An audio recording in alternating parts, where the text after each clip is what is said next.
మొత్తానికి చూస్తే AP leaders మధ్య క్యాపిటల్ ఫైట్కు తెరపడడం లేదు.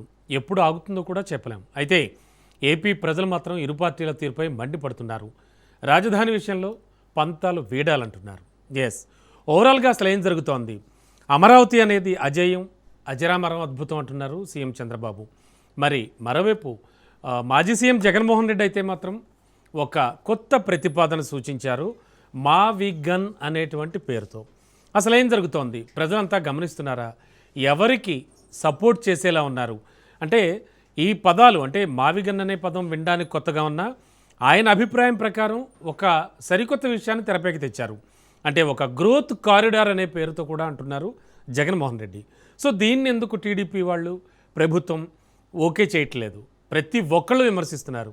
అసలు ఓవరాల్గా ఏం జరుగుతోంది? ఇదే విషయానికి సంబంధించి మనతో పాటు ఇవాళ డిస్కషన్లో పాల్గొనడానికి మస్తాన్ రావు గారు, అనలిస్ట్, అండ్ పాదయాత్ర వెంకటేశ్వర రెడ్డి గారు వైసీపీ నుంచి. ప్రస్తుతానికి వీరిరువురు మనకి లైవ్లో సిద్ధంగా ఉన్నారు. మరి కాసేపట్లో టీడీపీ నుంచి మల్లెల లింగారెడ్డి గారు కూడా జాయిన్ అవుతారు. ప్రస్తుతానికి వీరితో మాట్లాడదాం. Sir, good evening both of you. Good evening sir. Mastan Rao గారు, ముందుగా వెంకటేశ్వర రెడ్డి గారితో మాట్లాడి మీ దగ్గరికి వస్తా. ఓకేనా?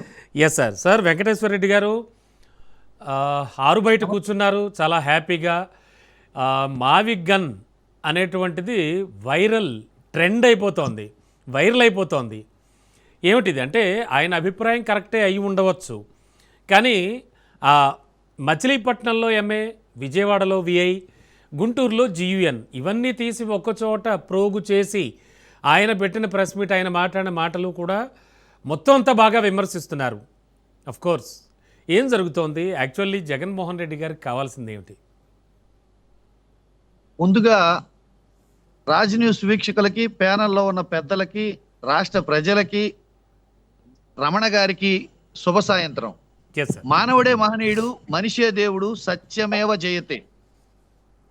ఇప్పుడు అసలు ఇది టీడీపీ రాజధాని, కూటమి రాజధాని, వైఎస్ఆర్సీపీ రాజధాని కాదండి. ఆంధ్రప్రదేశ్ ప్రజలకి పరిపాలనా భవంతులు లేక ఇప్పటికీ 12 సంవత్సరాల కాలం గడిచిపోయింది. ఉమ్మడి రాజధాని హైదరాబాదులో ఉన్న వాటిని వినియోగించుకోవటం చేతగాక, అక్కడి నుంచి పారిపోయి వచ్చి ఇక్కడ కొత్తగా కట్టుకోవడం కూడా చేతగాక ఇక్కడ 12 ఏళ్ల నుంచి కాలం గడుపుతున్నాం. ఇది పార్టీలకి, రాజకీయాలకి, వాటన్నిటికీ పక్కన పెడితే రాష్ట్రానికి అవసరమైన విషయం. ఇక చంద్రబాబు నాయుడు గారు చెప్తున్న విధానం, రాష్ట్రం అప్పుల్లో ఉంది, సంక్షేమ పథకాలు కూడా ఇవ్వలేకపోతున్నాము, జీతాలు కూడా సక్రమంగా ఇవ్వలేకపోతున్నాం, సామాజిక పెన్షన్లో కూడా కొత్త పెన్షన్లు ఇంతవరకు ఇవ్వలేకపోతున్నాం, రాష్ట్రం అప్పుల పాలైపోయింది, అధోగతి పాలైపోయింది, ఇంకొకసారి జగన్మోహన్ రెడ్డి గెలిస్తే సూడాన్ అవుతుంది, శ్రీలంక అవుతుంది అని చెప్పి ఓదరగొట్టిన మాట వాస్తవా కాదా?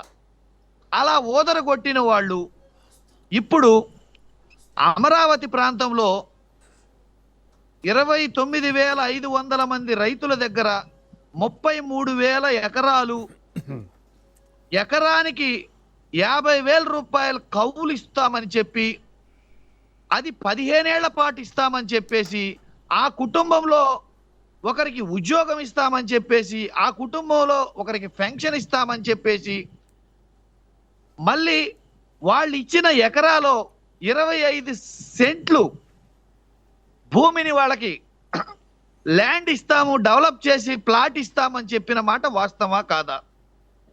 ఇది క్లియర్గా ఇప్పుడు మేము రియల్ ఎస్టేట్ చేస్తుంటాము హైదరాబాద్లో.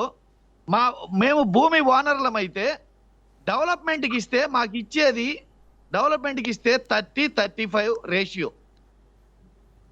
30-35 రేషియోలో మాకు ఆ డెవలపర్ మాకు ఇస్తాడు.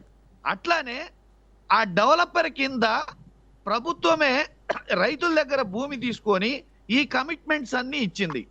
ఆల్రెడీ 10 ఏళ్ల పాటు కౌలు కట్టడం జరిగింది, ఇంకొక 5 ఏళ్ల పాటు కౌలు ఎకరాకి 50,000 చొప్పున కట్టాలి.